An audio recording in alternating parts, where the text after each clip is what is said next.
Hey guys, it's CS Joseph with csjoseph.life doing another lecture for Season 10, just for all you ego hackers out there. But this particular episode is not necessarily about ego hacking. We're going to be talking about how INTJs compare to INFJs. And this is probably one of the most requested lectures these days. Since, a lot of people have been going through the various playlists they've been going through a lot of the various playlists here on the YouTube channel, and also for the podcast and whatnot. Just by the way, I would like to mention that, if you don't know how to navigate the YouTube channel, seasons 1 through 21, although there's a couple of missing seasons, and I'll explain that in a second, they largely exist on the YouTube channel specifically for you to figure out, by subject to learn things. I get that a lot of you folks like to cherry pick videos on this channel, and that's fine. You can cherry pick as much as you want.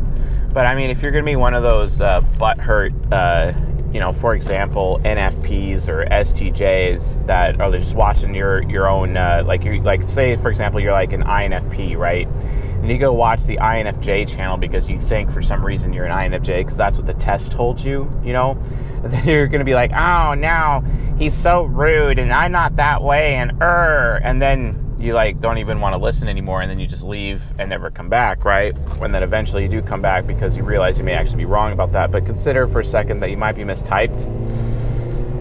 And if you are mistyped, you're obviously not going to resonate with the video. But if you are actually typed properly, then you will resonate with the video. You have to understand that. But here's the thing, though. You can't just watch just one video. You know what I'm saying? Every single video on this channel is connected together in some kind of grand narrative. If you want to understand the entire story about what it is we're talking about here, you might want to spend the time and guess what? Watch the 200 plus episodes that we have on this channel or on the podcast. It's actually worth it. Why is it worth it? Well, you get to see the whole picture, right? I'm an ENTP, okay? And everything for me is about the whole picture, the big picture. It's not about being singularly focused on one thing. It's about getting everything done eventually. It's not about having that one little singular focus, etc. So, anyway, trying to adjust the camera there so it's not shaking uncontrollably. I think I got it better now. So, anyway, that being said, how do INTJs compare to INFJs? So, why is this the rarest, or why is this most requested lecture? I think it's because these two types out of everyone are the types that end up trying to understand anything that has to do with Jungian analytical psychology. They first get into something called the MBTI, which, for those of you that are not aware, I'm actually against the MBTI. I think the MBTI is basically a crock of crap, and throw it in the dumpster and light it on fire and throw that dumpster fire down the hill. I really don't care, because the MBTI is nothing more than a test, and that test is inaccurate. I would say that test is only up to 40% accurate, and that's based on metrics that we've created by analyzing people on our own Discord server, right? We have last I checked, we had over 1,200 people active on the Discord server. So it's a really big community that we have, which is fantastic. Special thanks to the moderator team for making that happen, which we really appreciate and whatnot. But still, from a Discord point of view, 40% accuracy with the MBTI test based on our own metrics of our own community. That's pretty sad. So those of you who are new to the channel, watch out. If you think that you're typed a certain way because some kind of test told you, you're wrong. Sorry, statistically, you're wrong. And you're probably a TE user who's not verified, and then using the reference point of the test to do that. Who are TE users? STJs, NFPs, SFPs, and NTJs. You guys are the TE users, and you're more likely to believe what the test tells you instead of actually verifying it for yourself. More likely. Not saying that's what's actually happening. I'm just saying that that's likely behavior for TE users. So be aware of that. So at least spend the time verifying. I actually spoke to an INTJ yesterday who his TI critic was bothering him so bad that he just had to verify who he was. He asked me for assistance. I provided the assistance. It was fantastic. I'm very happy to have been there for him and to help him verify. So yeah.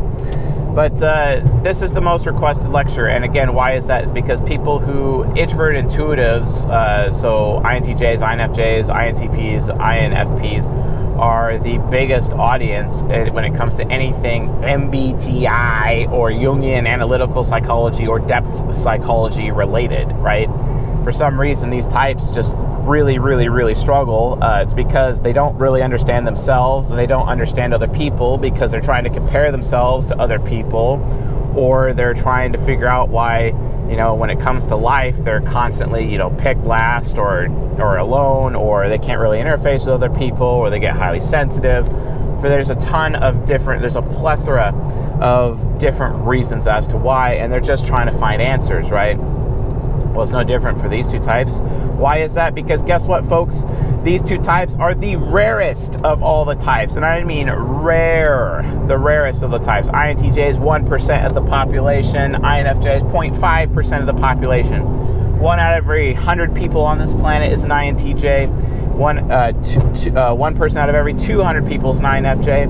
And then when you break it up in terms of male-female gender, it gets even worse. If you look at female INTJs, they make up 1% or potentially, or maybe it's 20%. It's extremely low. I would say, let's say it's 1%, right? I mean, I'm guessing there, so take that with a huge grain of salt. I've read different sources on that, so it may not be the most accurate thing, but the INTJ female is insanely rare. Whereas the male INFJ is also pretty rare because there's more female INFJs than there are male INFJs, and there is more male INTJs than there is female INTJs. So there's a lot of rarity there. So 1% of the 1%, right, is the INTJ female, and then it's the reverse side for the males. The males are even rarer than the females, INFJs. So understand that gender actually skews the numbers even more. So just because you say oh, this type is more rare than the others, well, that's nice, but then you have to drill down into the data and look at, okay, well, hold on, how does gender compare?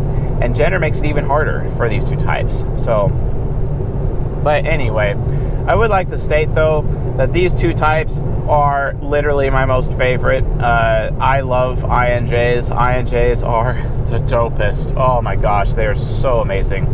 I love INJs. Most people think I hate INJs because when they join this channel, they're like, oh, I watch the Who Are the INFJs, and you just really crap on us pretty hard. You're obviously biased, and you don't know what you're talking about. How dare you? And it's yeah, well, all the other INFJ folk out there, for example, these people who claim to be INFJs, it's all about sunshine and rainbows and unicorns and rainbows falling out of their butts, you know what I'm saying? And it's no, that's not actually what happens. And I think the reason why, folks, is because you have INFPs who think they're INFJs. Because guess what? The culturally accepted definition of what an INFJ is actually an INFP. So when people read about INFJs, they're actually reading about INFPs. And it's this is everywhere, okay? You'll find this on a whole bunch of the other YouTubers out there, and I'm not calling them out. So seriously, I'm not calling them out. A lot of them are pretty cool people. For example, Frank James. That guy is really cool. Let's be honest. He even called me one time. I really like the guy. I think he's fantastic. But, and then there's also like Love Lou, for example. She's really nice. She's pretty fantastic as well. I like a lot of these YouTubers. Eric Thor messaged me one time, congratulating me on success. That's great. Don't really have much exposure to Dave Powers, Dave Superpowers. I watched 3 of his videos a year ago and whatnot, but never or not a year ago, many years ago, 6 years ago or something like that, maybe 5 years ago, long time ago.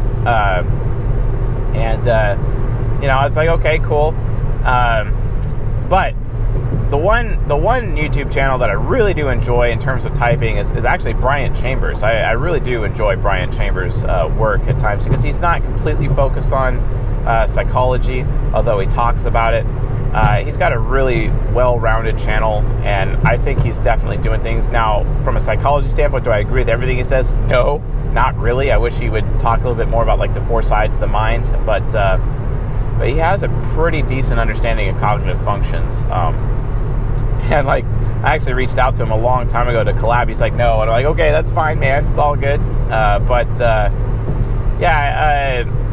So anyway, but the point is that when people are typically, especially introverted intuitives, they almost always end up on like the Who Are the INFJs lecture, which is like season 3, episode like 12 or something like that. I think it's episode 12. So yeah, season 3, episode 12. And if you just read the comments of that lecture, it's just insane, you know. Or if you go, and sometimes you can actually read the comments in the Who Are the INTJs video, which is episode 11 for season 3, and it's like, holy smokes, like, what is going on here, people? But yeah, I mean, these two types, I mean, typically can be the most misunderstood of all the types. Guess what? ENTPs, I could technically say, are the absolute misunderstood. And people are like, hey, I am biased, right? Yes, C.S. Joseph here. I am biased. I admit it. Get over it. Like, seriously, get over it. Everyone is biased. Like, if you think that no one out there is truly biased, you're out of your mind. And it's usually an INFP or an ISTJ out there who's claiming that they're unbiased. And to which I'm going to say, I'm sorry, folks.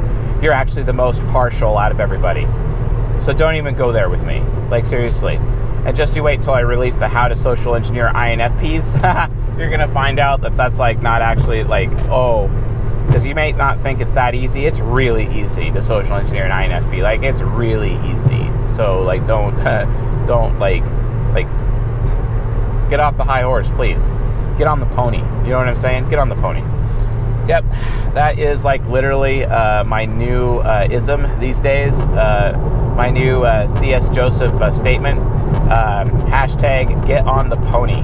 Like, seriously, get on that bandwagon, folks, because people need to realize that when you're on your high horse and you're being like arrogant and conceited and like lacking in humility, you need to get on the freaking pony. Like, seriously, the pony's still going to get you to where you need to go, but you don't have to be all arrogant about it, right? And of course, at this point, you know, the audience is like, oh, wow, Mr. C.S. Joseph, I actually think you're one of the more arrogant people I've ever met, so maybe you need to get on the pony. Like, trust me, like, I'm trying to get on the pony here. Like, I need to get on the pony. So, hashtag get on the pony, you know?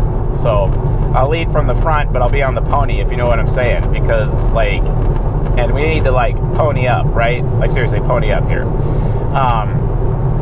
That's the issue, you know? Arrogance and pride is a problem. And guess what, folks? Why am I talking about pride and arrogance? Because these two types really struggle with that. We're going to be talking about that today. You know what I'm saying? As like, hashtag no hands, right?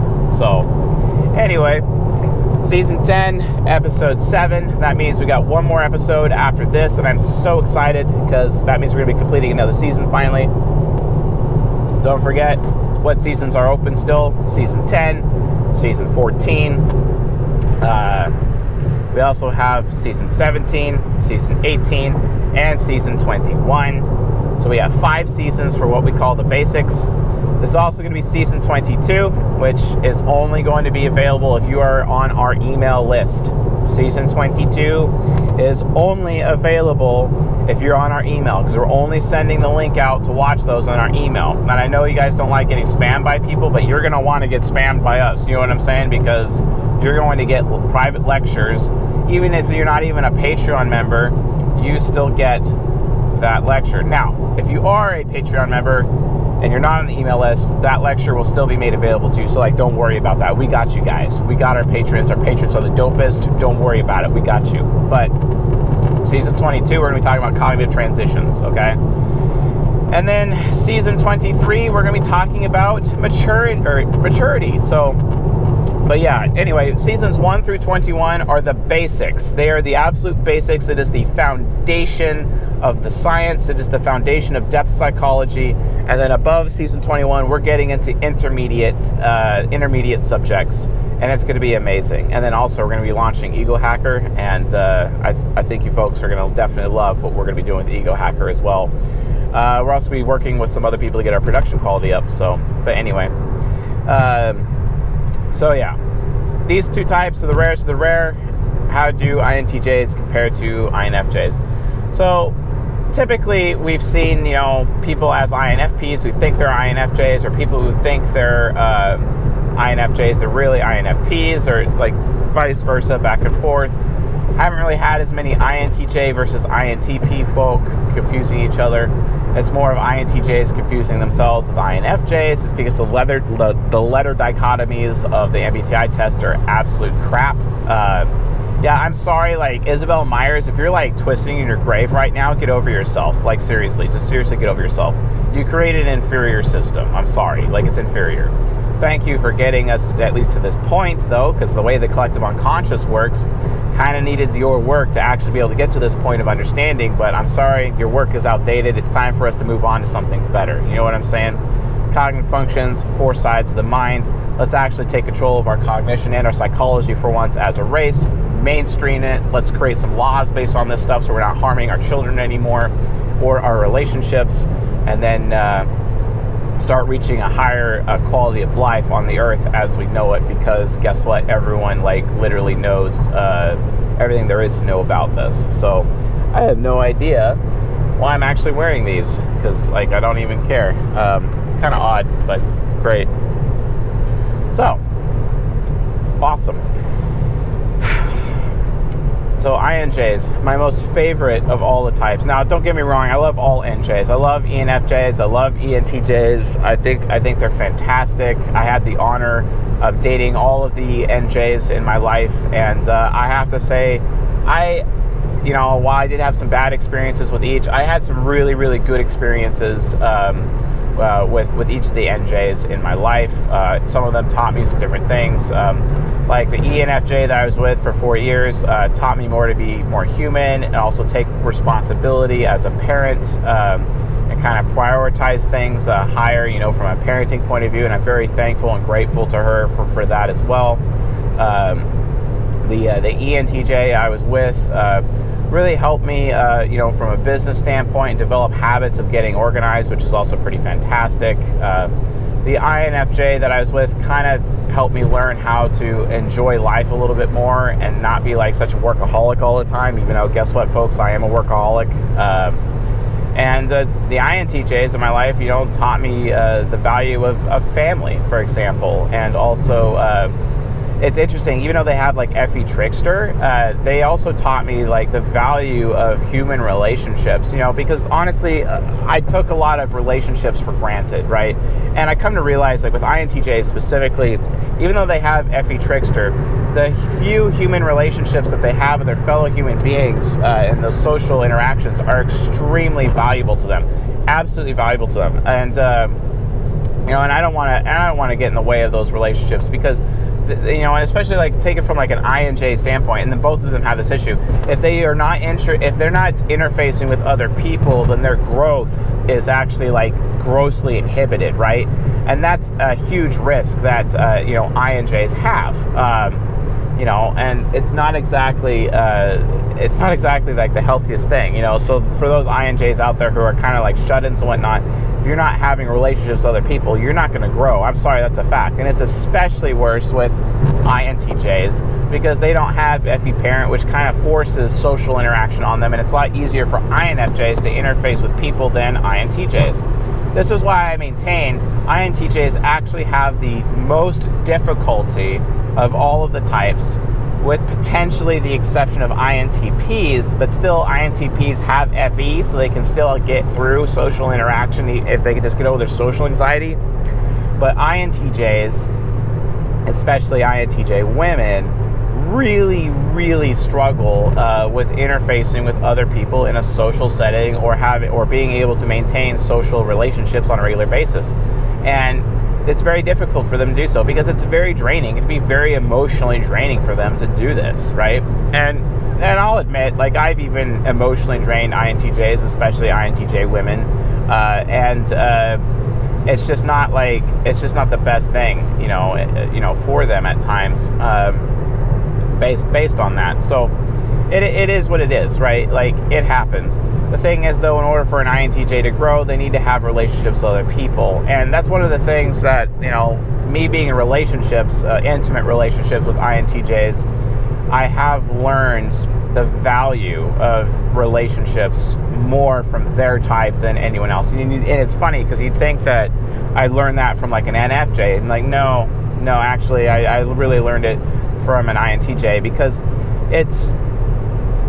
it's really hard. It's really hard for them because, because of how just impacted they are by people around them and how sensitive they get around people. They're just super sensitive to it, because that FI child is just has endless sympathy for other people, but they have to be careful with who they allow themselves to spend that sympathy, And for all of those out there who think INTJs are empaths, you're absolutely wrong, and get that idea out of your head and into the dumpster. That's not true. INTJs are sympaths, because FI is sympathy, okay? They are sympaths. Get it right, okay? Whereas INFJs are the true empaths, because they have FE parent. Though they are empathic. I'm sorry, get over it. You have to understand that FE equals empathy and FI equals sympathy, okay? So empathically speaking, and sympathically speaking, get your terms correct, please. It would be very helpful. But here's the thing. INTJs, for example, they only have so much to give with their FI child. They only have so much, and they can't just give that to everybody else, so. And, regardless of the drama in my life, in terms of relationships that I've had in the past with INTJs, I still appreciate, being able to have learned so much from them and learning from their behavior on a regular basis. Because, for example, being able to understand how they value and understand their value system when it comes to the relationships, the people that they value the most in their life, and the people that are loyal to them, the people that they have sympathy for, the people that they help get organized and make them more intelligent, etc. The people who that they just do not let go of, because their anti-hero just wants to be around them and just doesn't let go of those people. It's actually a very interesting thing to watch. And, for an ENTP like myself, it actually can provide healing, which is excellent, and I had the opportunity, for example, of having my own family, healed in a lot of ways, as a result of learning those lessons from INTJs, right? Which is fantastic. And there's additional lessons there. So again, these two types are my favorite, because I have learned so much more from INJs than I have any of the other types. INFJs especially, I've been talking about INTJs, but let's look at INFJs. What have INFJs done for me? Like I said, my INFJ ex-girlfriend, while we had our own struggles, the benefits were still there. She helped me value, living life and enjoying life instead of being a workaholic. That was a big deal. I'm only here because of my INFJ mentor, who burned away my belief systems by constantly telling me the truth, even though that was a very painful experience. Some people would claim that's even emotionally or mentally abusive, on his part. But at the same time, though, I could see that, but honestly, I value the truth, because sometimes, when you're in hell and the demons are torturing you, they're just burning the lies away, right? And I had a lot of lies in my life. So that's the problem with ENTPs. Sometimes we put too much faith in our own lies or the lies that other people tell us, and it's just absolutely ridiculous that we do this, right?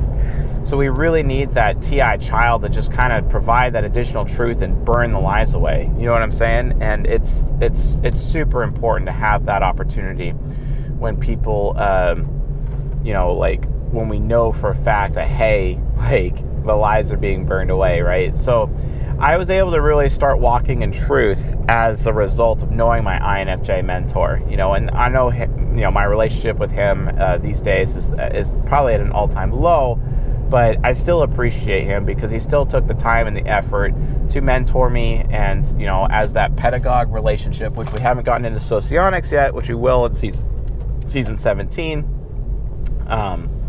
the pedagogue relationship with the INFJ between the ENTP is absolutely crucial because we just learn from each other so much. We absolutely learn from each other. Now, how do someone like me really benefit from like INJs in general? Well, let me tell you, they are the most aesthetically pleasing of all the types.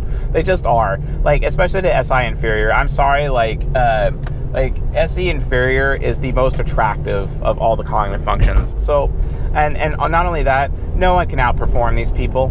Like, seriously, no one can outperform them. No one can. It's absolutely amazing. Yes, they procrastinate, and yes, they burn out, but no one can outperform these people. I am amazed as to how they can perform in certain areas. Like, when you look at Raylene Kawahara from Altered Carbon, she's the villain, and she's an INTJ woman as a villain in Altered Carbon. And her brother, Takeshi Kovacs, who is an ESTP, for example, and he's in love with an ENTP known as Kelchrist Falconer, right? And Raylene, his sister, actually murders or attempt, I'm not going to spoil it, but like murders his ENTP love, for example, right? And then like there's like all this drama that goes as a result of that interaction. But she's an INTJ woman, but she never let go of her brother, and she thought she was morally justified in her actions, even murdering her brother's friends, so that her brother would like be loyal to her. But the thing is, I'm sorry, he's an ESTP. He's not going to be loyal to an INTJ, and she's trying to get him to behave like an ENTP, when in reality that's just not going to work. You see what I'm saying? So really, really interesting how that happens. But INTJs and INFJs, from an SE inferior standpoint, no one outperforms them. And she went to the highest heights and the highest lengths to perform that moral imperative that she had in order to force loyalty on the part of her brother, because it's like, well, if I eliminate everyone in your life, then you have no choice but to be be loyal to me. And this, like, it almost got to the level where Ray, in that story of Altered Carbon, actually ended up becoming like just as bad as like one of those crazy stalkers. You know, sometimes you get in a relationship with somebody and then you break up with them, but they just won't let go. And like I remember being told recently by an INTJ about a story about how one of their very close friends was in a relationship with a woman who just wouldn't let go, and then she'd like camp out in his yard, you know. And I'm like, whoa, that's a crazy story. But then again, like all of a sudden I start seeing how that really parallels to how Raylene's behavior, like, because it was almost like the point of a stalker, how Raylene's behavior in Altered Carbon towards her brother, she just wouldn't let go. And I bet, like, you know, if they were actually in a relationship and they weren't brother and sister, she'd definitely be that woman who's like sleeping in his yard after a breakup. You know what I'm saying? Because, you know, sometimes INTJs or even INJs in general just do not know when to let go. Their anti-hero just doesn't know when to let go, because their anti-hero is like, anything is possible for me. I can get anything I want, right? And they're willing to do whatever it takes to actually make that happen. And that's what really makes these two types high performers. Having that super high performance is absolutely unbelievable. No one can outperform an INJ.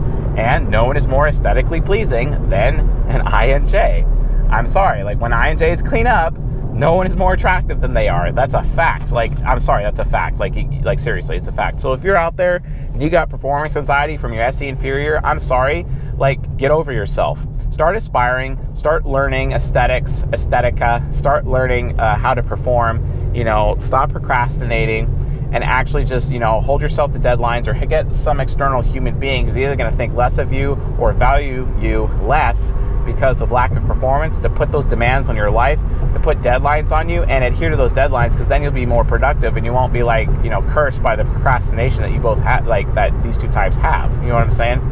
No one can outperform you.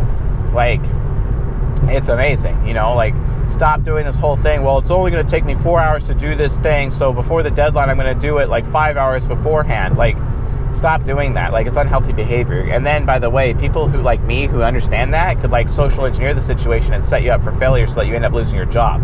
If you don't know how that actually happens, you need to watch the most recent season 21 episode, How to Social Engineer INTJs, because I walk you through the techniques on how to manipulate INTJs, basically how to take advantage of them, how to set them up for failure, etc.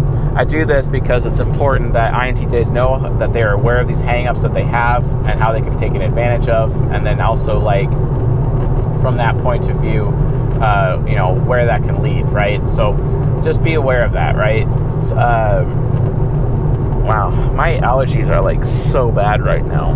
Gosh, and they're a little bit, my health has been a little bit better these days, but like, dang, the allergies are crazy right now, and it's been like kind of raining and whatnot, then the sunshine comes on, then it rains some more, and it's been very interesting.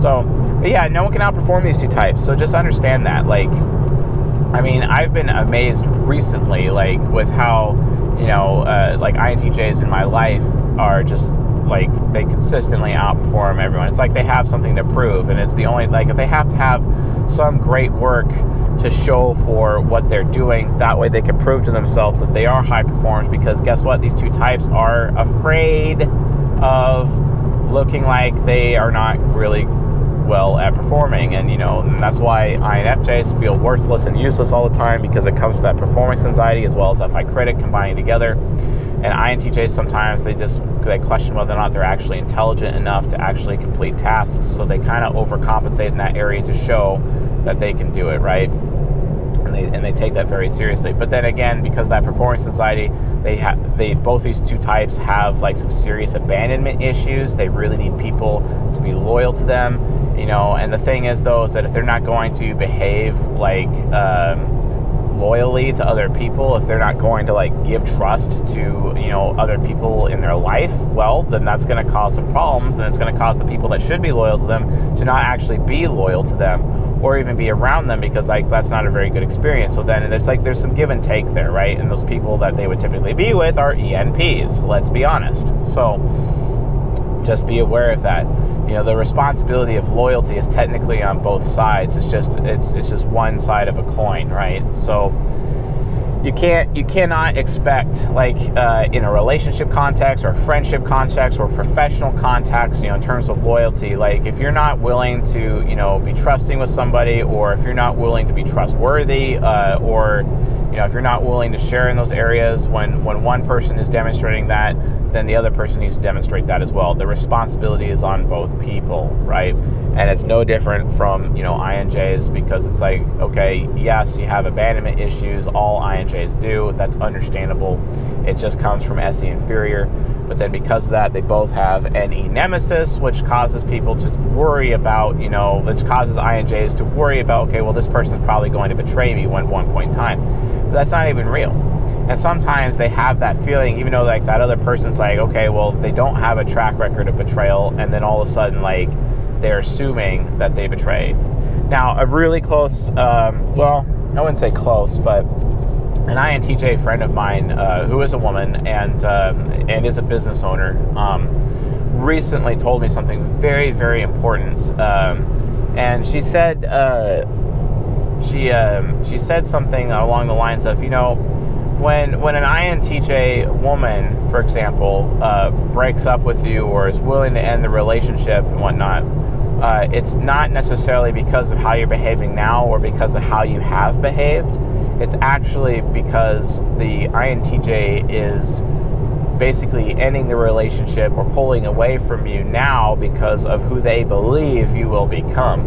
And I'm sorry, both INJ types do that because of any nemesis. That's ridiculous. Like, that needs to stop. Stop preemptively ending your relationships because of a mistaken belief that you have as a result of NE nemesis paranoia.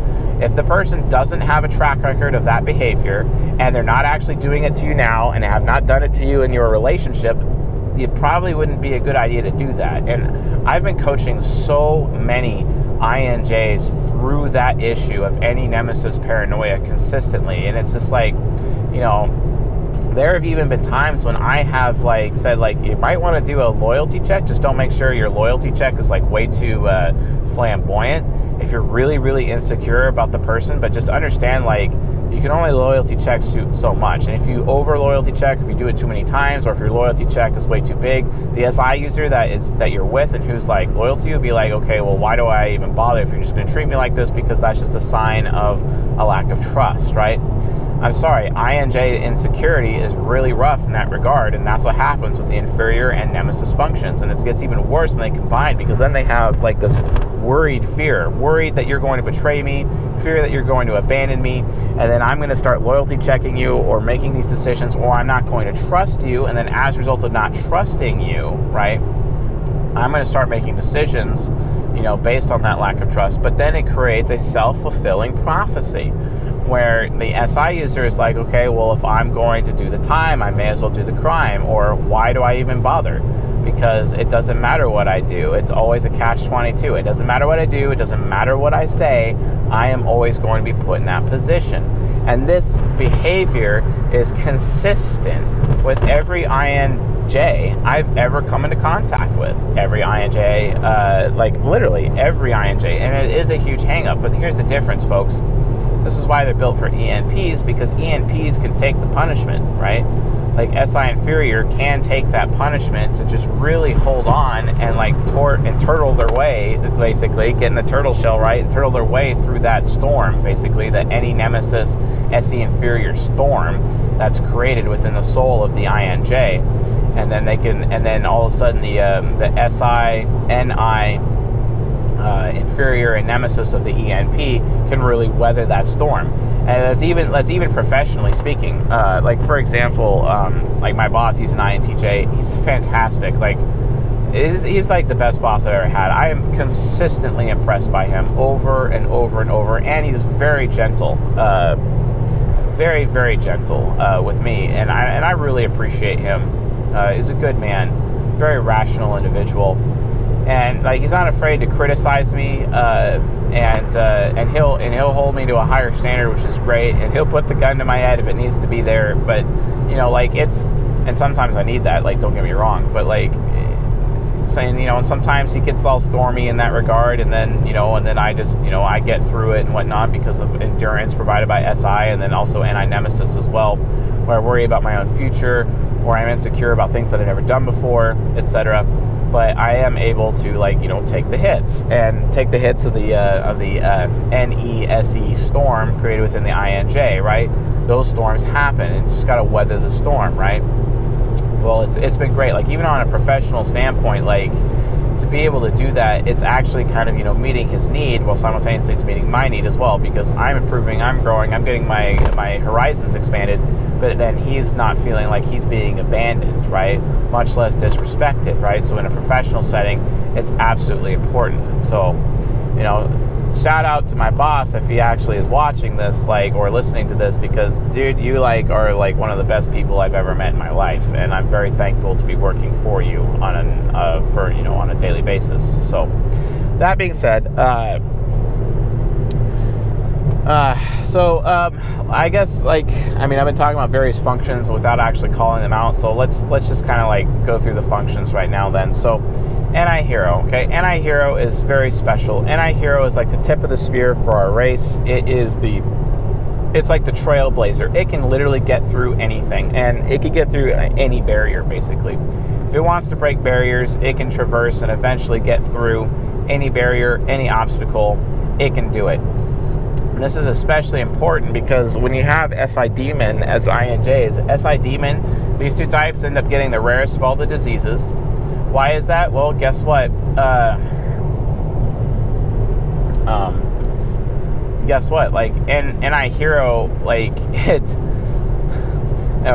SI Demon, excuse me. SI Demon, predisposes the human brain to accept, negative health things. And these two types end up having, technically, potentially the worst health of all the types.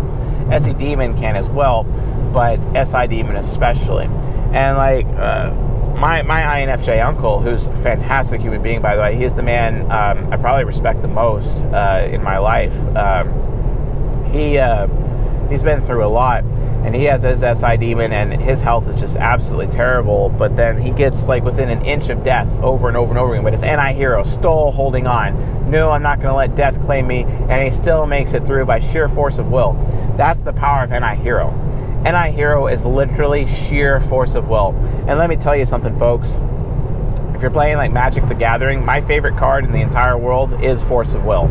Force of Will, because basically what that means is that like on an instant I can counterspell anything that's happening, like without actually having to spend, land cards on it and whatnot. But for those of you that like Magic, you'd understand what that means. For those of you who don't know what Magic the Gathering is, that's okay. Force of Will is just a badass card, and it's a badass player's move. So Force of Will is amazing, and that's what NI Hero is. NI Hero can literally get through anything, any obstacle. If it wants to, it will. That's the best part of NI Hero. NI Hero could just get through anything. And it's because it has this sheer focus. It focuses its willpower, and it's like this laser that can cut through mountains. And then when you combine that with any hero, the water of the any hero, and then the NI focuses it literally turns into a water laser and can cut through mountains. It's amazing when you're focusing the NE user through the lens of NI. And when they combine, there's nothing that can stop them. It's absolute power. It's completely absolute power. Life-changing, world-changing power that comes from that. So another important aspect of NI, and I kind of forgot what that was. I had it in my head. It'll probably come back to me, but like it could get through anything. It also as told to me by a dead man. And I'm quoting my father when I say this. He's like, as told to me by a man who is now dead, you make your own luck. People who claim to make their own luck, guess what? They're NI hero. NI hero could just get through anything. It's all about what they want. It's all about what they intend. It's unbelievable what they're able to do. It's miraculous. NI hero is all about being miraculous. And it's kind of interesting how Jesus Christ, the only man in the history of the world that can really claim to be resurrected, without like an external source, because Lazarus, according to the story, was resurrected, but he was resurrected by Jesus, but Jesus self-resurrected, right? And it's like that NI hero was able to break past the barriers of the abyss, of the grave, or however you call it, or hell, I guess. I have no idea like what the actual translated names for that would be, but death in its own right. Like NI hero, in the context of Jesus Christ, still conquered death itself. That's how powerful NI hero is, folks. Like NI hero is amazing. We've read the documents, folks. We've read the documents, and the documents said, Jesus got through, sorry, Alex Jones impression there, you know what I'm saying? But parent functions, things get a little bit different. TE parent is like very concerned about its status, its reputation, how other people think of it. Sometimes it leads to the INTJ attempting to save face. They often think that people are actually actively thinking about them, when in reality no one cares. Like literally no one cares about what. It's funny watching TE users think that so many people are thinking about me, my reputation, and they care so much about reputation, and when they have to realize no one cares. And here's the thing too, negative publicity, negative coverage, negative reputation a lot of times actually has the opportunity of providing even more attention and more popularity to the person, to the TE user. So they should be less afraid of having the negative publicity, because if they lash out as a result of having that negative publicity, it actually makes them look foolish, when the wise thing is just roll with it. And then people end up respecting them a little bit more. It's kind of interesting how that works. TE parent is insanely organized. They're very good at outward mathematics, whereas TI child of the INFJ is very good at inward mathematics. So TE users, they can write out all the math formulas on paper, and they can handle that, but a TI child can't do that. TI child has to do all the mathematic calculations in their head and then just write down the answer. They can't mentally put in wow, these people almost got into a wreck. That's pretty rough. LOL. Luckily they didn't. Anyway, TE parents also aware of what everyone is thinking. It's very process oriented. It's very systematic. You look at Frank Abagnale, how he chooses to social engineer. He doesn't social engineer people or hack people. He hacks systems, processes, rules, regulations, principles that people have developed, and he uses those processes and those rules to his advantage, basically, because those are easily hacked. Even though they're constructs created by mankind or created by human beings, guess what? He's able to handle all of those things, and handle it in such a way where people are hacked as a result of that. So yeah. T parent. FE parent, a little bit different. This is how they're different here. FE parent is all about social responsibility, whereas, by the way, INTJs are all about referential responsibility. It's all about reference points. It's all about data, drilling into the data. It's what really makes them brilliant. Extroverted thinking parents, they're just unbelievably brilliant, formulaic. They really understand data and how to derive information and value from data that helps them make amazing decisions, helps them see the value of things, how to price things appropriately. It really helps them in terms of business and management, like project management, for example. INTJs are just absolutely brilliant in this area, especially when they read. They get even stronger as a result of reading consistently, which is also pretty awesome if you think about it as well. And then you have FE parent with INFJs. And extroverted feeling parent is about being socially responsible. It's also about protecting others. It's trying to reach a level of fairness, social fairness for other people. I don't know how many INFJs who are social justice warriors that I've met, but they definitely get in there because they're FE parent. And FE parent is all about this high level of caring for other people, making people feel good consistently, although this kind of can backfire because of the presence of FI critic. The INFJ ends up feeling worthless and useless all the time, they're trying to prove usefulness. Both these types need feedback, especially INFJs. They need positive feedback from other people, that FI feedback, that FI recognition. Whereas a TE user within an INTJ, they're trying to seek credit because they want to increase their status, increase their credibility. Credibility is everything to an INTJ, and they can be really selfish about their credibility, in as much as an INFJ can be selfish about their recognition. Being selfish with recognition is a problem the sun's coming out, and my nose is itching like mad. I got some big red nose thing going on. I'm literally Rudolph, the red-nosed Joseph. You see what I'm saying? Wow. So yeah, FE parent, it's all about how other people feel. It's very empathic. It literally feels other people's feelings. They're able to absorb the feelings of others, etc. It also holds them to it holds the INFJ to a really high social standard. And then they have TI child. TI child is absolutely brilliant. A lot of people think that INFJs are stupid. They're not. TI child is absolutely brilliant. It is the purest form of logic of all the types. And I would say it's even more pure than potentially the ISFJ TI child, because ISFJ has to look at things through their own filter with SI Hero, based on their own experience, whereas that's not as big of a deal when coming from the INFJ. INFJ does not have that issue as much because they have that SC external, anything can happen. What's happening right now, it's very new, right? Whereas the ISFJ is a little bit old, so their logic can kind of be old or outdated.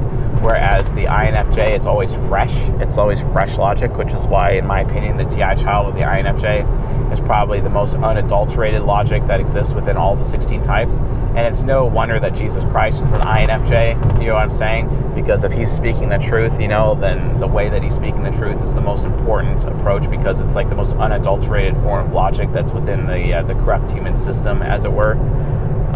So, gosh, this is terrible. Holy smokes. Let's see here, see if we can get some air going, so this is not so terrible.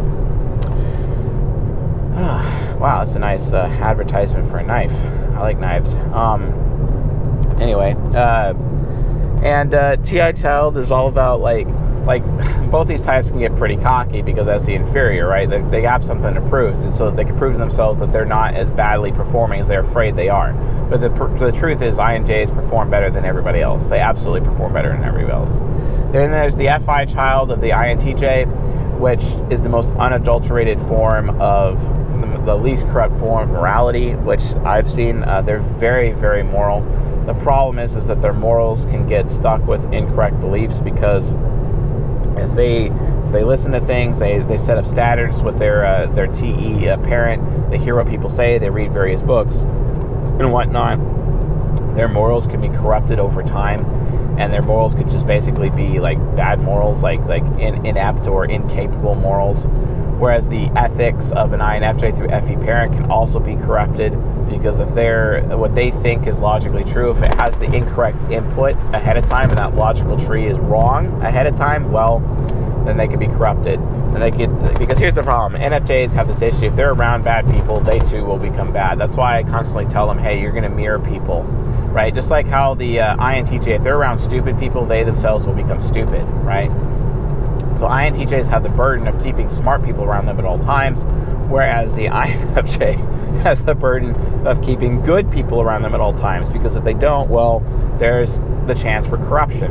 And the INTJ's mind can be corrupted if they're around bad people, and then the INFJ's heart can be corrupted if they're around bad people. Like INTJ's mind being corrupted if they're around stupid people, and like their intelligence will like literally erode away, the INTJ intelligence. This is why it's so important for both of these types to be around the right people. And we've seen, like I said earlier, INTJs need to have human relationships, and they need to have relationships with quality people who are intelligent, people who are very, like they're going places and whatnot, that people who are driven. Those are really important to INTJs, because that really helps set the bar and the standard for INTJs to move forward, right?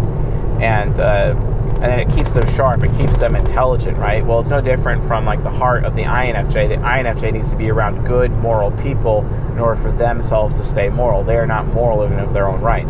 So we already talked about any nemesis, paranoia, and how that paranoia, that the assumption of betrayal, from people in their life, because they have those abandonment issues from the SE inferior. SE inferior really, really needs loyalty more than anything else, and they're afraid that people are going to leave them or not want to be around them, or that they're afraid that the contributions that they make to others is not going to be worth anything to those other people, or that they're not going to be, valued or validated, etc., because they need that external validation. And then they have that any nemesis is like, well, I'm worried that this person's just going to betray me anyway, regardless of what I do, which can create or lead to that self-fulfilling prophecy. Both INJs do this, watch out. Now their critic function is a little bit different. What's really nice about the INTJ is that while they're very belief-focused with their beliefs within TE parent, and their beliefs are literally principles and rules and processes that they've set up over time, it's their form of thinking. At least their TI critic will verify and demand verification of those beliefs, because they can't just believe anything without verifying and validating that it's actually true, because they want their beliefs to match the truth. They want their TE parent to match what's actually true. So the TI critic will go out of their way to verify it, which is absolutely amazing that they do this. I'm very thankful that they do this, which is absolutely fantastic. However, the trade-off for that is because of their FE trickster. FE trickster causes the INTJ to just not be aware of social issues, and then it causes them to commit social faux pas. They're completely oblivious to that. That's one huge difference between them and INFJs. INFJs don't really commit social faux pas because they're FE parent, unless they're corrupted. If they're around bad people who commit social faux pas, then the INFJ will commit social faux pas. And as much as the INTJ, if they're around stupid people, the INTJ will behave unintelligently. So that's an issue. But FE trickster is just unaware of social rules, social norms, social interaction, social cues, etc., which is very typical, And then the TE trickster of the INFJ, well, guess what? That allows them to believe just about anything. I don't know how many times I've heard, INFJs talk about spirits or metaphysical things that are completely unverifiable, but they believe it so importantly, right? They believe it so hardcore that they're not going to let go of it, right? And that's something that I've noticed that is consistent with INFJs. They're like the most spiritual of all the types, but that's because, guess what? They're the weakest to believing just about anything. INFJs, because statistically cult leaders come from ENFPs, and they're all about that culture that they create. And I'm quoting Russell Brunson when I say that. If you don't know who Russell Brunson is, he's an ENTP. He wrote .com Secrets and Expert Secrets. Read those books if you're a business person. Pretty interesting form of marketing. But the TE trickster, INFJs have this problem and they can believe about anything. And while their TI child is there to verify, and they verify other people's beliefs, their beliefs need to they need TE users, proper TE users, TE and inferior and above, basically, to tell the INFJ, hey, your beliefs are actually incorrect. And here's the reference material that shows why your beliefs are incorrect. Well, ISFJs have this problem too, and that's what puts ISFJs at risk of putting their faith into lies, putting their faith in the wrong thing. Well, ENTPs have that problem too. ENTPs can put their faith in the wrong thing. And that's one of the ways that both those two types can be taken advantage of or social engineered. Well, INFJs can be social engineered in that regard as well, because they have the problem where they can believe just about anything. Their FI critic, it's another difference between them and INTJs. It's what causes them to feel bad about themselves, like they're not worthy enough, like they're not good enough, they're not useful enough. That's why they feel worthless. They're trying to always be the most useful person, the most useful tool in the tool shed. Now, INTJ also wants to be the most useful person in the tool shed, but it's from the standpoint of credibility. They want to appear credible. Whether or not they're actually credible or not, that's another thing, but they want to at least look like they're credible. Whereas the INFJ wants to actually be useful in that regard. It's not about credibility or having the reputation of being good. They want to actually have the proof and the social proof of being good and effective. That's why INFJs get stuck playing video games, because all they care about is that leaderboard when they're doing League of Legends, or their stats when they're playing World of Warcraft and whatnot. Because stats are everything to an INFJ. Stats are everything to an INTJ as well. INJs, they have that as inferior. They have to have something to show for their hard work, and they take stats incredibly seriously because they want to be the best. They want to be the very best, like that Ash Ketchum point of view from Pokemon, the best Pokemon master ever. That's literally like these two types. They want to be the best Pokemon master. You know what I'm saying? And then we already talked a little bit about SI Demon. And SI Demon can show up when people are being disloyal to them, when people are abandoning them. That demon comes out, and then they perceive, because these two types can become very indignant. And indignance basically means, behaving negatively as a result of perceiving unfair treatment, right? They are perceiving that they're being abandoned, or they're perceiving that someone is being disloyal to them, or will be disloyal to them. So then their demon comes out and elects themselves judge, jury, and executioner. Their SI demon comes out, and then all of a sudden they're just making quick decisions, even though they don't have all of the facts or all of the information or the context, right? With these two types, context is king. You need to be providing additional context so that they can make proper decisions. Otherwise, because their movement, they're going to make with anti-hero fast decisions, and you never even got your day in court. It's especially interesting and hypocritical because INFJs require that you listen to their TI child regardless if they're incorrect or correct. And they always have to have their day in court. But then they're really quick to throw you out and into the dungeon, or into the pit, or to the guillotine, and chop your head off, even though you haven't had your day in court. It's one of their hypocrisies, something to watch out for. INTJs,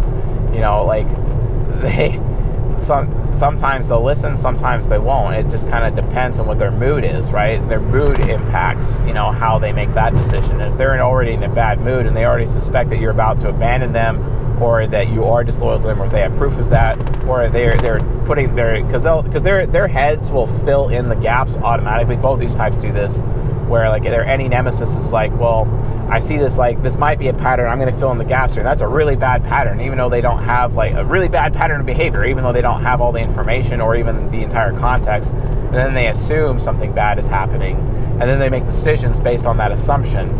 And then they go judge, jury, executioner with their SI demon, with their ISFJ demon, and then they get in my face about it, and it's like, well, yeah, but have you considered this, this, and this? Well, no, but then it looks bad. I'm like, just because it looks bad or it seems bad does not necessarily mean it actually is what's happening, by the way.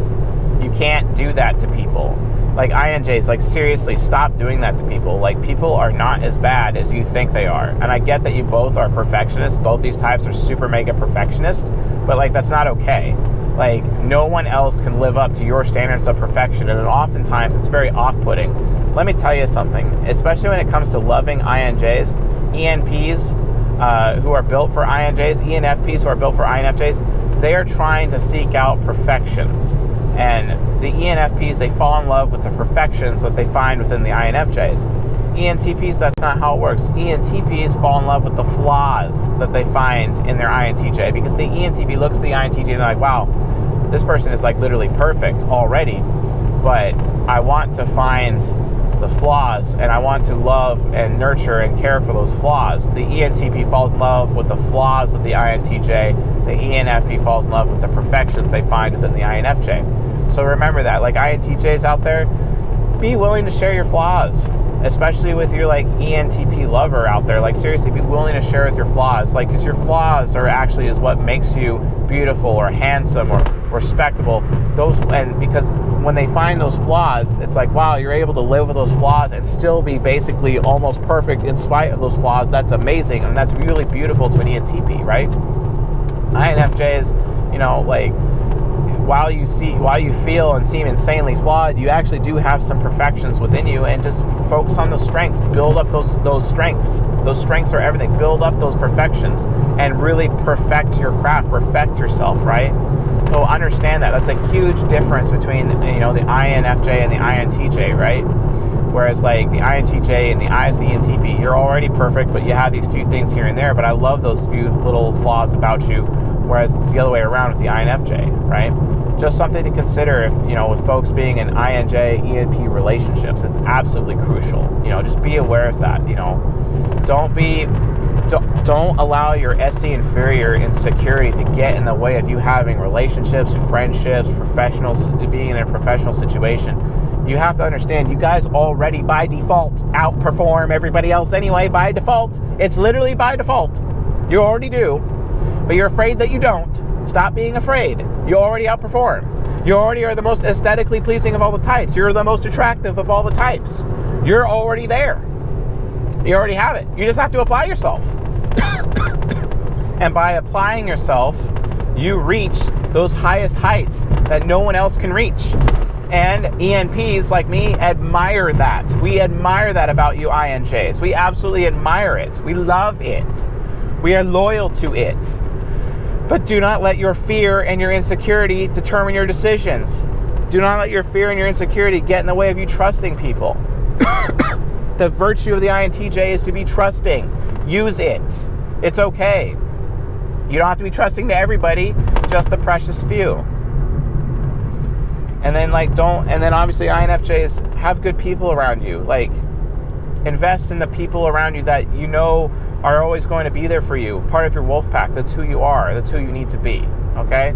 Like, do this, folks. INJs, in my opinion, you are the most precious of all the types. I love all of you deeply. You're very, very precious to me.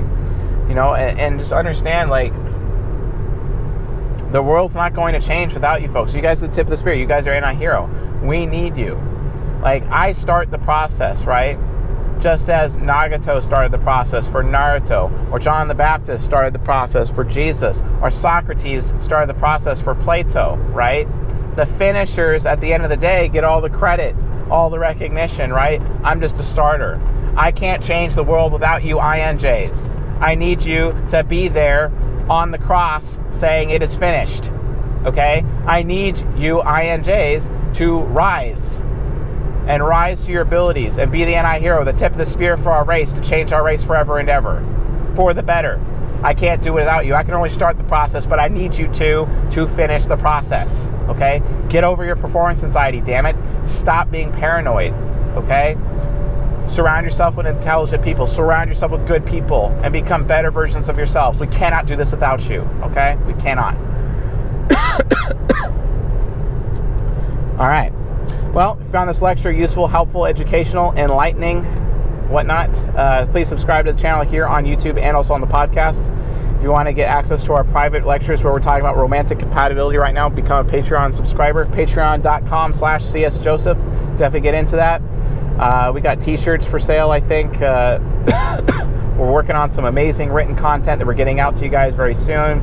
Our meetup group has exploded in popularity. It's absolutely amazing. We're servicing the Sacramento and the Bay Area these days. I'm very thankful to have that opportunity to be there and be a part of that. I'm just amazed consistently by the meetup group and all the quality discussions we've been able to have. Would love to see you there. And also for those of you who are out there, like, just show up. It would be fantastic to have you, for sure. Also, if you want to get into the Q&A live streams, get your questions on Discord, go to csjoseph.live/social to get on our Discord server and go through that entire process to get your questions in. Jab and I will answer your questions every week. And we have a lot of stuff going on. We got many more lectures coming out, and I'm going to be doing season 22, which is the cognitive transitions lectures, and those will be made available only through email. So go to csjoseph.life, wait 30 seconds on the front page. The little call to action box will pop up. Put in your email, you get a copy of the type grid, and then you're in to receive those lectures via email. I think I'm going to be filming one of them today, mostly because my team is hounding me to do it, and God bless them. So, any of you folks, we need you INJs out